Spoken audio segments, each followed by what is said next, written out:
Ayse Calling. By Frank Fasano. Chapter 2. The Odium Obelisk. They walked down the steps and out the door onto Ramirez Boulevard. Into the bright world that none of the men were part of. All three belonged to the fraternity of shadows, walking through a world that neither accepted nor rejected them. It was merely a tenuous existence that made them more comfortable bathing in the night and walking in the shadows. The two men looked up and down the street in an appraising manner, and then they put on matching pairs of high-dollar Oakley and looked back at Falco. The odd man out looked back and forth, then as if a realization dawned on him. He patted himself down and found a pair of sunglasses were so out of that style should be calling off the bench and back into the game. He put them on, smirked and said, "Okay, let's go." They all walked down the tree-lined drive and could hear children playing in a distant schoolyard. The two men stopped at a large shiny black town car, and Mr. Duke opened the rear passenger door and looked at Falco as he walked past to an unwashed, mildly distressed unwashed Mercury Marauder. "I will follow you." Mr. Duke seemed to be about to object when Falco continued. "If I go with you guys and this meeting takes longer than an hour, then you guys will miss your appointment for your haircuts at Manny's on Ridgeway. Every Wednesday at 11:15, right?" Mr. Barron seemed to tighten. Mr. Duke extended a hand to his companion and said, "That will be fine, plus today is Thursday." The men got into their respected vehicles, Mr. Barron and Mr. Duke into the new town car and Falco behind the tinted glass of his car. He rubbed the dash as he turned the key and it gave its deep rich purr. 15 minutes later they were all parking in front of Odium Global Pharmaceutical. He parked in the front of the buildings right behind the black sedan in the area clearly marked "No Parking." Falco stepped out of his car and looked up at the 20-story black obelisk of glass and steel. He readjusted his jacket after the ride and his dark tan shoulder holster flashed for a moment. Before he even buttoned the jacket so carefully chosen by the member of the old firm, 3 security staff members wearing black fatigues and toting Hank submachine guns appeared and started walking towards Falco. But with just a wave of his hand, Mr. Duke made them retreat to wherever they were stationed, out of sight of the general public and as not to clash with the multi-billion-dollar company's manicured facade. The security was either a new addition or they were so unobtrusive during past visits that he had never noticed them. Falco felt this was unlikely and was leaning towards the latter. Shit was afoot, to paraphrase a famous fictional detective. And someone had stepped in deep. A valet walked over to Falco and asked for his keys. He just clicked a button on the small remote on his key ring, locking all the door, and then dropped them into the pockets of his slacks. Mr. Barron and Mr. Duke walked over and stood there for a moment looking at Falco. They asked, "What is the problem?" Falco just said nothing. "I should not be too long. So it would be a waste of time to put it all the way in the parking deck and then have him run and go get it." He reached into his pocket and took out a 5 and handed it to the slid into the breast pocket of the valet's red vest. The young man seemed to be confused and looked at the two men for guidance. Falco just shook his head, said, "No problem, I see a space on the street, I will move it." He retrieved his car keys from pocket and opened the door just as Mr. Barron's phone started ringing. He was in the car as Mr. Barron said, "No, it's okay, just leave it there." But Falco was already pulling down the hill of the enormous horseshoe drive without slowing. He pulled into the street and found an open space across the street. He parked the car and got out, walking to a man sitting on the sidewalk up against the wall, with a sign in front of him. Falco read the sign and looked at the bowl. From the teeth marks on it, it had probably been used by a dog in a previous AA shiny steel turnstile, nodding to the armed guards standing on either side of it. They straightened and nodded back as all three men as they passed. Mr. Barron and Mr. Duke removed their sunglasses as they got into the elevator, and Falco watched as Mr. Duke hit the button for the 19th floor. Falco thought that Ayse had moved up in the world since the last time he has seen her. She was just another one of the dozens of vice presidency on 17. 19 practically made her royalty. They exited the elevator in another lobby. Not as large as the one downstairs, but what is lacked in size it made up many times in lavished appointment.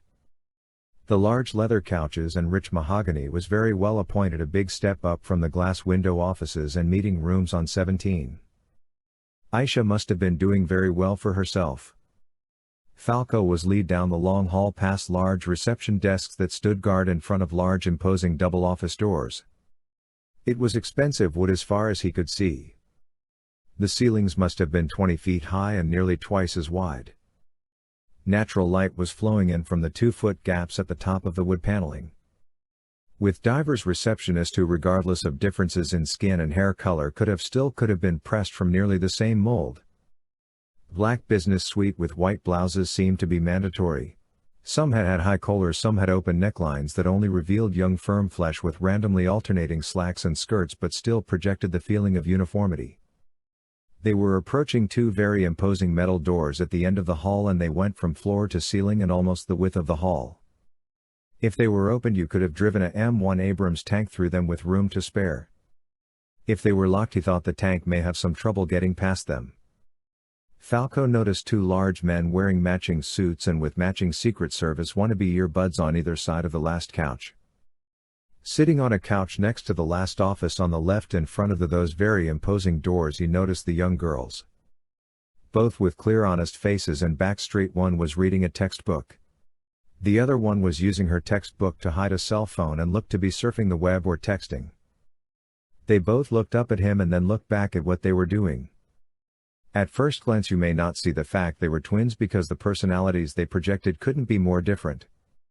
Falco knew that they did not dress alike, talk alike, and tried as hard as possible not to look alike.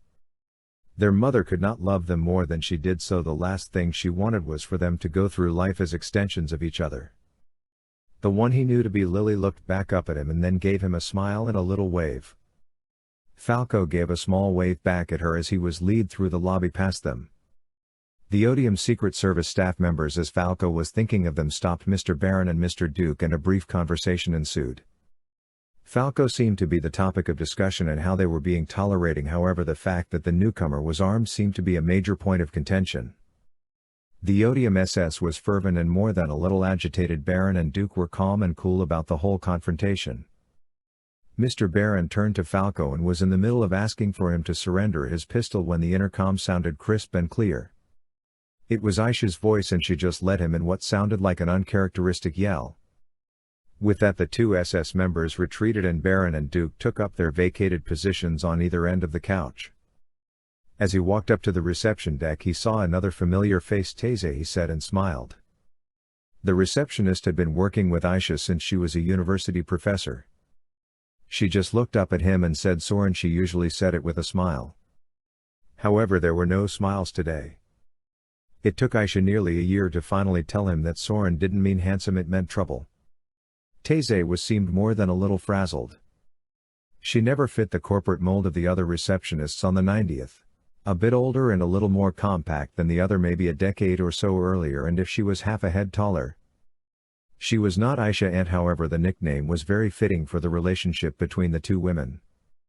Ayse pushed a button under her desk and 2 large doors opened, propelled by some unseen force. She gave him a careless wave and went back to whatever she was doing. Falco walked through the door into an office that his entire office building could have fit into. Ayse stood up and they looked each other over like you do with someone you had more than a passing relation with. She seemed to try to smile, but even with her best intentions she was unable to manage it. The large office doors closed quietly behind him with a click. Then her eyes tightened. In a nearly inaudible hiss she pronounced her words very slowly. "Did you have anything to do with this?" Falco walked around her desk and sat on the enormous wooded top larger than a queen-sized bed. Just inches from her he removed his glasses and looked her in the eyes. It went on a moment too long to where it became uncomfortable.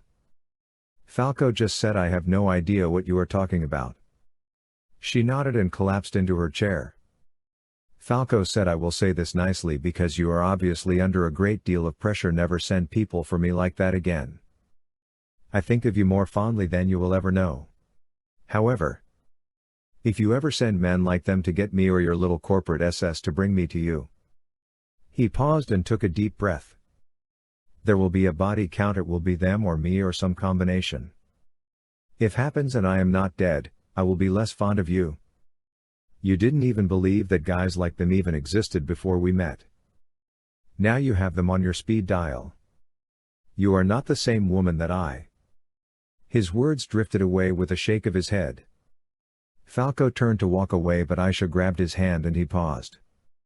"Please, I need your help."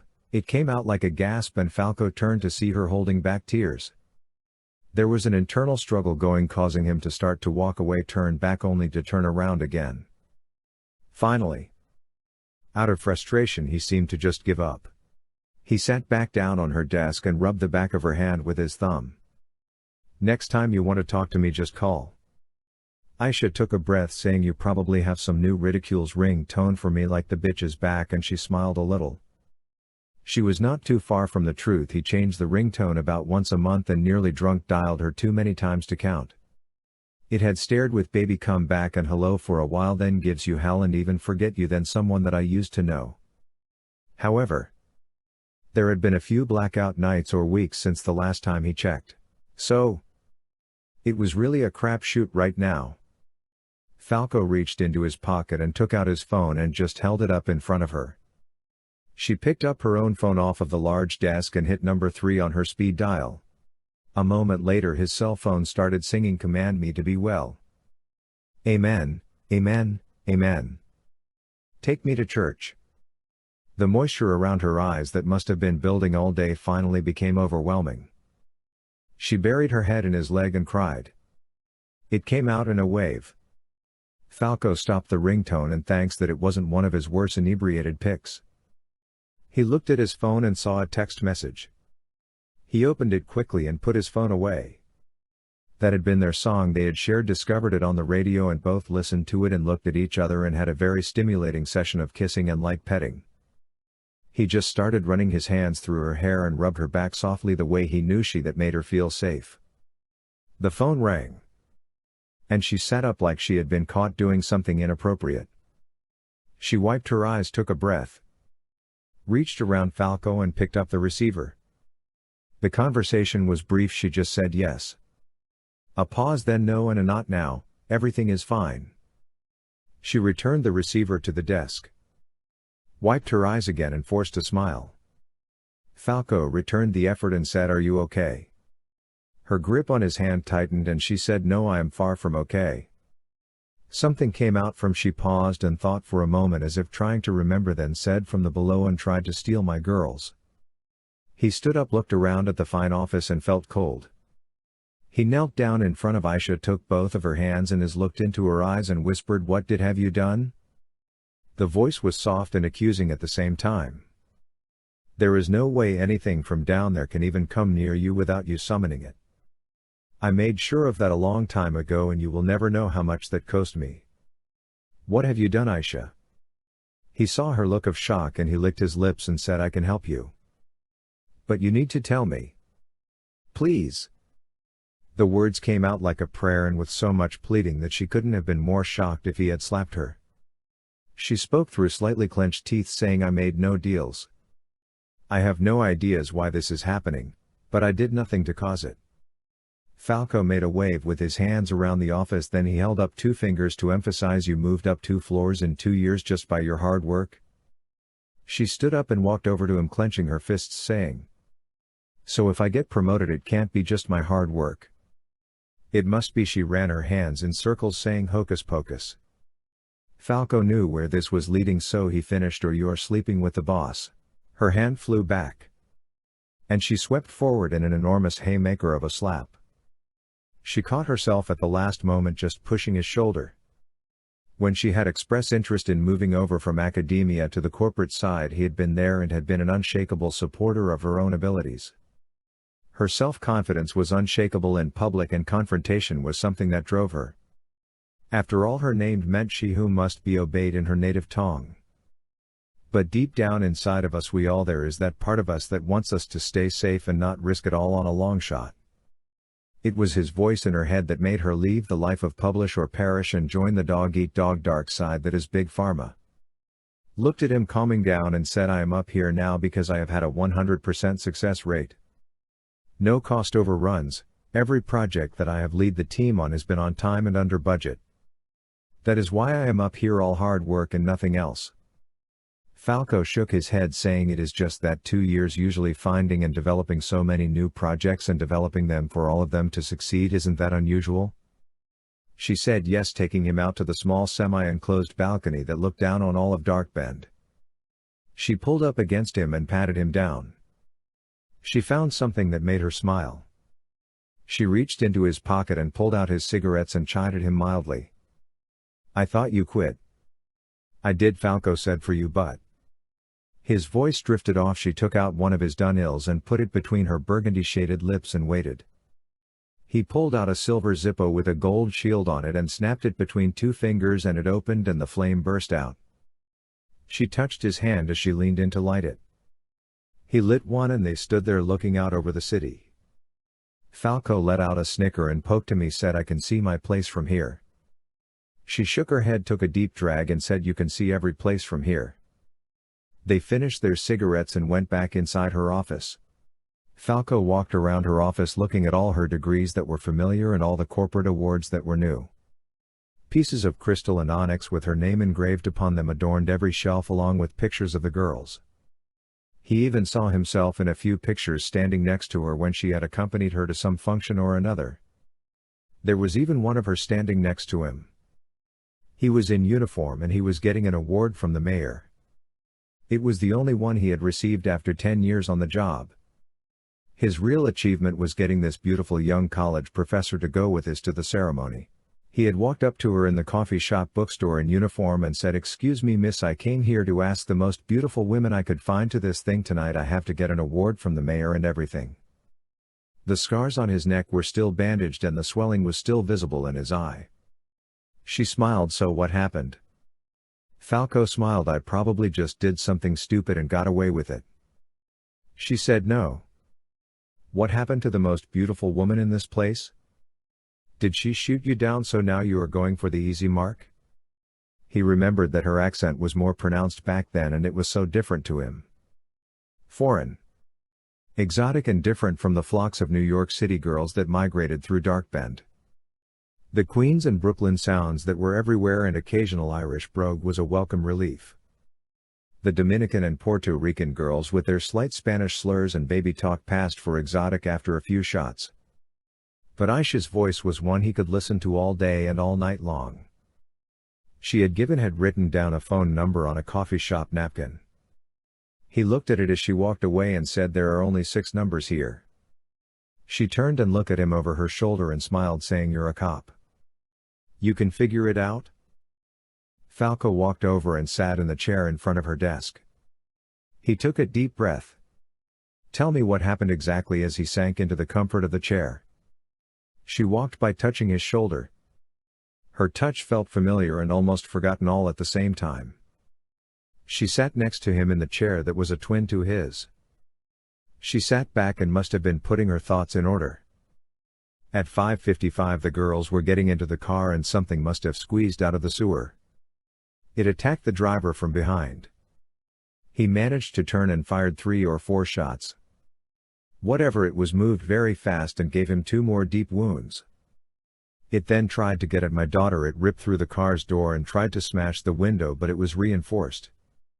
It was breaking its way through the glass when the driver got off. Probably 2 more shots and must have hurt it. It most likely retreated back to where it came from. This happened at your house, but you don't live in Dark Bend. She nodded. I do now. I live in the towers now. Falco put out his hand and she looked at it with mild confusion. Then he said, "Let me see the report." Ayse said, "I don't have a copy of the police report yet."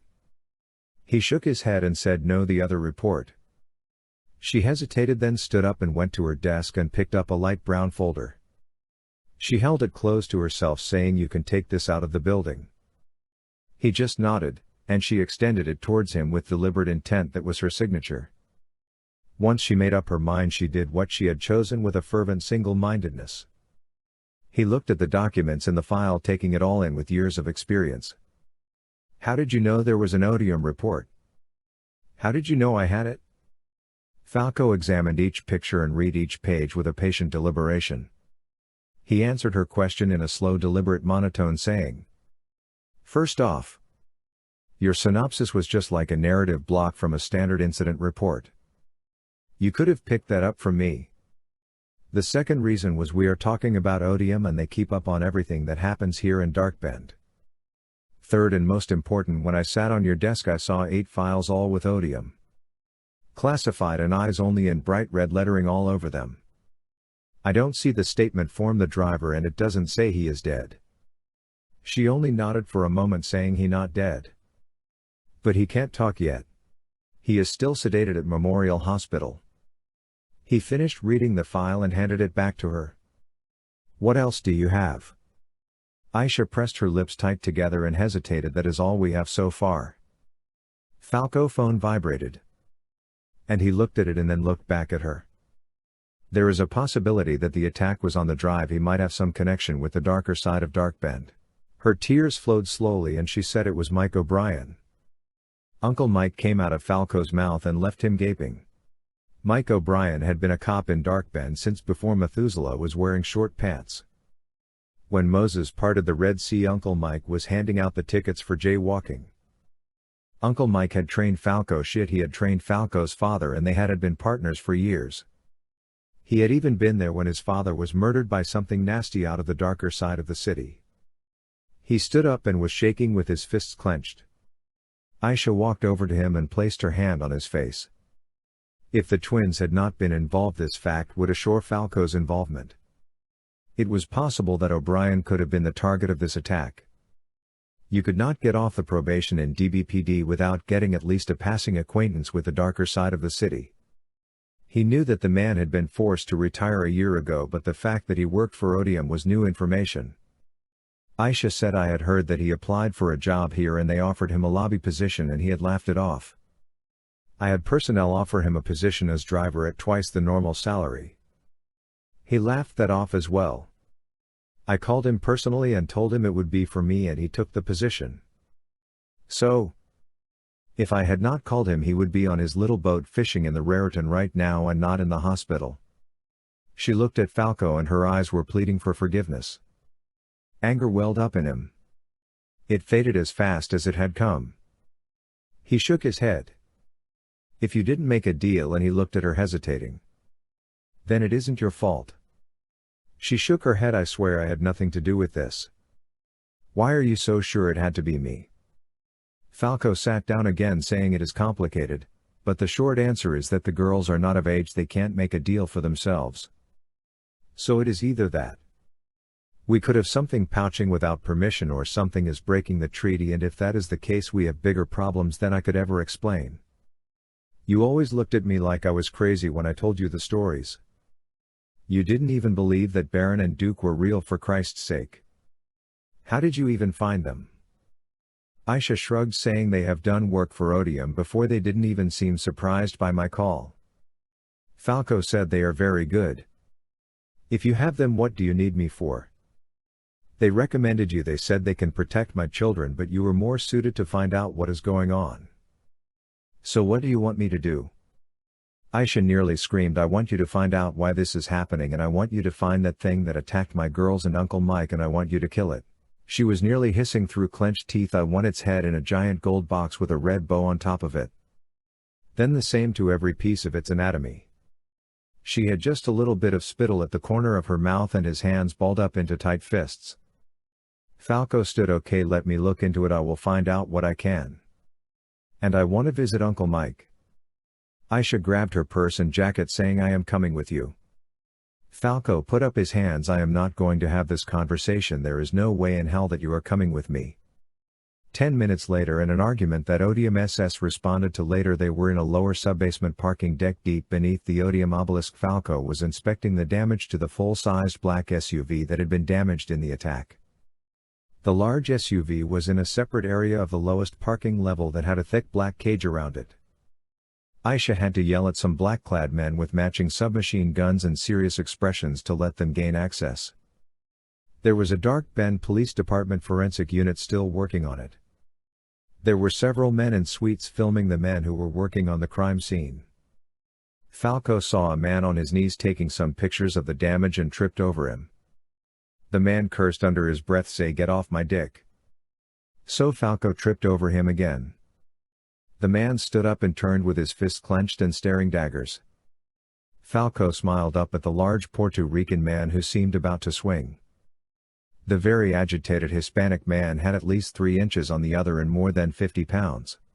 He calmed when he saw who it was. Falco was all he said when he started to unclench. "Hey Andy, what do you have?" The large man seemed more like a brawler than a technician in the field of forensics, but the man was proficient in both a laboratory and a bar brawl. He removed his thick black-rimmed glasses, wiping them with an already stained tie. "Uncle Mike," he said, and Falco repeated it. He continued, "Why the hell isn't this in the police impound?" The other man cursed under his breath.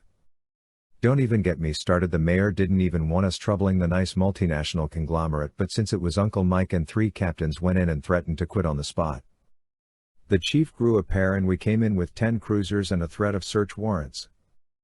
They told me that I had an hour, but Captain Mills said take as long as I needed and then take a half hour more." Falco had a little smile as he knelt down to examine the damage, but his amusement faded fast. The large gouges in the side of the rear passenger side door went through it like butter, leaving 3 jagged rips more than 1.5 feet long. He brought his nose close to smell it and pulled back and spit. Fucking Murdoch. Andy was deaf to the words and wanted to know nothing. Falco patted the larger man on the back and walked back towards Ayse, who was still berating the guard and 3 others, including 1 man in an expensive business suite. The men turned their attention to Falco with pleading in their eyes. "They said the security director needs to talk to you." They took a step towards him and tried as if to take him whether he wanted to go or not. Ayse cursed, stepping in front of them, and continued her tirade for a minute until they all took several steps back. She grabbed his hand and pulled him away from the men, still sporting looks of confusion. A short ride up to the lobby and they walked through that enormous space past more security than there had been previously and out the massive gold doors into the day. They walked down the long drive and past his car. Samuel must have been chased off by the corporate goons after his conversation with Falco. The man in tattered brown pants and work shirt came out of an alley between an enormous parking deck and Dimo's Pizzeria. The man ran straight up to Falco, signing much faster than the other man could follow. Falco smiled at the expletives that he did catch. If the gestures were any indication, the deaf people had a very novel approach and acrobatic approach to sex than hearing people did. Falco made a few quick hand movements, took out his phone and gave a thumbs-up sign and handed Samuel some crumpled bills. As they walked away, Ayse turned to him and asked what was that all about. Falco just smiled and said, "I will tell you later." They walked a few blocks up a hill and right into the lobby of Memorial Hospital. Along with the usual hospital security staff in their tan and brown uniforms, there were black-suited odium men milling around, failing to look unobtrusive. They were waved past the front counter and directed to the ICU next to the ER. 2 DBPD officers were sitting on either side of the door, but before they could even get to them, 2 men in black suites tried to accost Falco. It was about to come to blows and the cops had stood and started walking towards them all. Then Ayse gave them a very loud dressing down. The suites took a step back and then Falco was already shaking hands with one of the officers and they pulled each other in for one of those handshake half-hug of old friends. Solemn greetings were exchanged and questions about how their mutual friends were doing. They were allowed to enter the Uncle Mike's room in the ICU. The corporate suite seemed about to object, but the young men were silenced by a single look from one of the officers. The room was bright and the loud medical equipment was beeping and hissing in a surreal reproduction of life. They both stood there frozen by the sight. Ayse wiped at her cheek and then with clinical detachment she walked to the foot of the bed. She picked up his chart and started reading quietly. Falco stood next to her. After a few minutes of the listening to the respirator's deep hissing, she handed the chart to her companion. Falco grew angry as he read the list of injuries. He could not remember ever feeling quite so angry. Uncle Mike had just been installed in the room a short time ago and had been in surgery for 3 hours just to get him stable. Contusions and swelling were more visible than the face underneath them. The list of broken bones. Over 100 stitches and damage to internal organs went on for 3 pages. Ayse walked over to the bedside and took the old man's hand as she sat down. She didn't even try to hide the tears running down her face. Falco walked to the other side of the bed. He cupped his free hand and put his other hand on the arm. Mike's arm still felt like steel wire wrapped in flesh. Without a doubt he was in better shape than most men in their 20s. Mike could jog 5 miles, do 50 pull-ups and 100 push-ups before a breakfast of cornflakes and a beer. Falco could hear Ayse praying. He walked around the bed and placed his hand on her shoulder and silently joined her prayers, only his was in English. Her body tensed, and her soft voice went silent. She looked over her shoulder at him. Falco stepped up, placing his hand on top of hers, holding Uncle Mike's. He felt the squeeze this time and he said, "You old son of a bitch." He leaned in and talked to the man. "I am here, Uncle Mike, I'm here." Falco could hear a gurgling and gasping over the hiss of the machines. He leaned in to hear what, if anything, was being said. The old man's eyes opened. A strong hand grabbed Falco firmly behind the neck and pulled his ear to an inch of his mouth. Murnock, it was a fucking Murnock. Then the other machines starting beeping furiously. The strong hand went limp and Ayse stood up and screamed. A nurse ran in and yelled, "He is flatlining." People pouring into the room and the pair was quickly ushered out.